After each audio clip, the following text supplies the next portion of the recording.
uma situação de crise, surge uma liderança com credibilidade entre a população, entre os vastos setores da população, que recompõe esse país no terreno institucional, no terreno legal e no terreno econômico. Esse tipo de liderança, você vai falar, ela geralmente é muito centralizadora. Chama-se geralmente esse tipo de liderança populista. Quando se chama alguém de populista aqui no Brasil, quer dizer outra coisa, quer dizer demagogo. Demagogo é o sujeito político mentiroso, que conta lorota para ganhar voto. O populista é outra coisa. O populista é o líder ou dirigente que tem ligação direta com o povo. Populista vem de povo. É uma palavra que surgiu na Rússia no século XIX. Aliás, era um epíteto, uma denominação positiva dos grupos políticos populares, 1870 e 1880 na Rússia, os ligados ao povo, os populistas. Na América Latina, foram chamados de populista o Perón, Getúlio, o Alvarado aqui no Peru, o Coronel Cárdenas no México. Por quê? Porque eles suplantaram uma fase de uma democracia elitista. Getúlio aqui no Brasil derrubou a República Velha, que fazia as eleições no bico de pena, e implantou uma sociedade industrial moderna.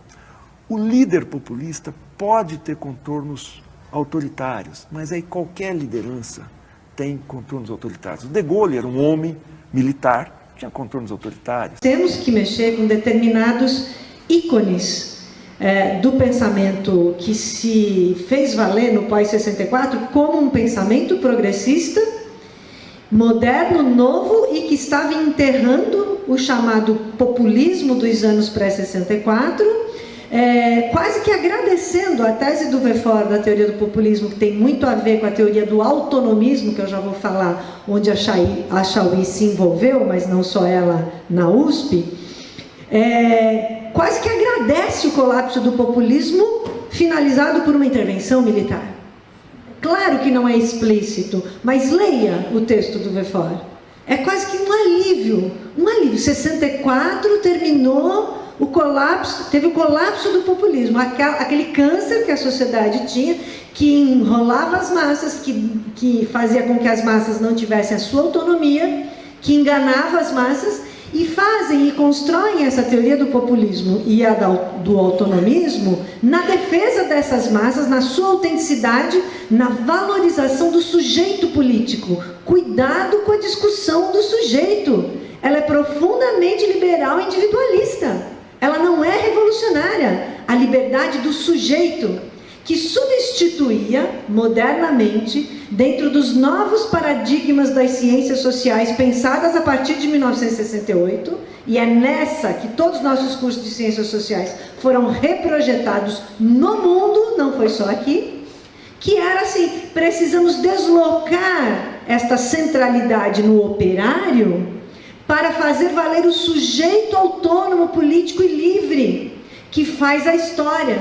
Então, para a gente poder combater esta competente intelectualidade forjada dentro da filosofia da USP, da ciência política e da sociologia, a chamada Escola Paulista de Pensamento, dentro da Faculdade de Filosofia, Ciências e Letras, ninguém pode ser, uma pessoa inconsequente na crítica a esses caras. A gente tem que ir lá no fundo. A gente tem, às vezes, a penugem de por onde é que passa, a gente sente o faro, o cheiro. Nós não temos a estrutura que eles têm. Nós temos que construí-la em algum lugar, e não é só dentro da universidade. Porque todos os nossos colegas que estão na Unesp, na Unicamp, só para falar de São Paulo, também foram formados na FEFELESH. E o sonho é sair da Unicamp ou da Unesp e ir para a USP, entenderam? Então, há um ícone, há uma coisa sagrada daquilo que seria o que nós mais temos que destruir, que é essa ausência e essa perspectiva que colocou os plurais, as identidades, no lugar da disputa de classe, da luta de classes. E a gente vai nos nossos congressos da SBS, da ANPOX, da BCP, da ABA, da AMPU, o que a gente mais tem, eu fico às vezes escrevendo, eu junto assim 10, 15, 20 palavras no plural, só dos títulos dos trabalhos dos GTs.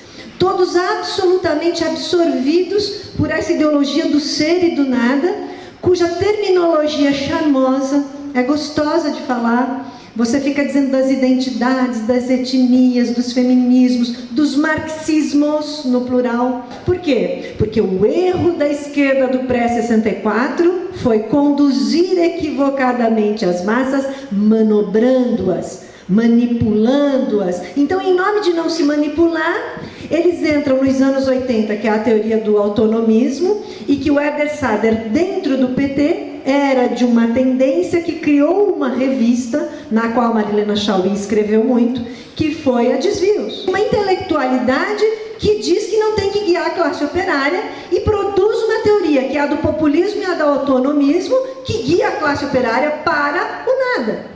Então, é muito eficaz. Eles se colocam como uma teoria que não está fazendo teoria para a classe operária, mas faz uma revista para a classe operária, a Desvios. E a Desvios era uma receita de como você tinha que ser operário na fábrica, como você tinha que se comportar na greve, e era uma tendência fortíssima dentro do PT. Pensamos e voltamos atrás. Gente, o secretário-geral do PT, até Fernando Henrique chegar ao poder, Francisco Verfort, ministro de Cultura por 8 anos, do Fernando Henrique. Como foi possível que o ideólogo do PT se convertesse no ministro de Cultura do Fernando Henrique? Porque não há cultura do PT. Não, há uma cultura muito dirigida por essa visão que teve uma influência muito grande dentro do PT. Essa cultura, ela está ainda impedindo esse desenvolvimento do pensamento político do povo brasileiro numa visão realmente anti-imperialista. Quer dizer, que supõe que você percebe a situação dependente como um limite fundamental para que nós povos possam avançar. E isso não está no DNA do PT. Esse é que é o problema. E o que não quer dizer que não esteja no DNA do nosso povo. O povo sente isso, mas ele não conseguiu organizar a relação entre isso e a luta dele por transformações sociais. Inclusive se tentou dissociar as duas coisas. Queria o poder político. Sabiam que estavam no governo, mas que não tinham poder. E queriam o governo de João Goulart, mas queriam o poder político. E João Goulart foi 500.000 vezes mais avançado que o Lula. Por quê? Porque o João Goulart fez a reforma agrária. E foi para as cabeças. E propôs a reforma urbana. E fez algo fundamental. A lei de remessa de lucro, que se acabou o paraíso das multinacionais. João Goulart foi 1.839.000 vezes mais lúcido que o Lula. Tinha mais consciência dos problemas brasileiros. Claro, no petismo ainda havia um fracasso mais miserável ainda, porque as reformas foram abandonadas e ocultadas em nome do poder da política pública. Podem observar a vida acadêmica nesses anos. A quantidade de estudos sobre política pública, como se política pública pudesse redimir o povo da barbárie. Entrou a política pública e saiu a reflexão sobre o Estado e o caráter de classe do Estado. Entendeu? Então ficou todo mundo discutindo política pública para miserável, política pública para favelado, política pública para negro, política pública para índio, política pública para mulher, política pública e aí o que ficava aí? Aí de novo aquele negócio, a ameaça da Idade Média, eu abraço o capitalismo. É muito fácil ser liberal por ser da Idade Média. O que o Banco Mundial dizia? Política social focalizada, os mais vulneráveis entre os vulneráveis, linguagem do Banco Mundial. O que o petismo fazia? Políticas públicas universais, cidadania. Marx, o Manifesto Comunista, todo tem direito à cidade. E começou o discurso liberal de esquerda sobre defesa de cidadania, que é uma coisa miserável. E eu me lembro do Fernando Henrique contando que é o seguinte: em 64, o Verfort achava que o golpe de 64 estava do outro lado. Ele não... O Fernando Henrique gozava para dizer o quê? O golpe de 64 não foi dado pela direita, ele tinha sido feito pela esquerda. Olha o Verfort, o nível de alinhamento da realidade. O Fernando Henrique conta isso. O Verfort nas casas da Maria Antônia, ali na Maria Paula, São Paulo. O Verfort, pelo amor de Deus, o golpe da esquerda, o V-For. Esse livro dele é uma anfibologia total, ou seja, uma ambiguidade que revela a confusão mental desse cara. Escreve um livro contra o populismo, botando Adhemar, Jango, Brizola, tudo no mesmo saco. Populismo. Quem jogou essa palavra primeiro foi o Pedro Aleixo, que ele morreu e falou: nada fiz e nada deixo. Assinado, Pedro Aleixo. É isso aí, aí virou uma categoria. A quantidade de teses sobre populismo é uma loucura.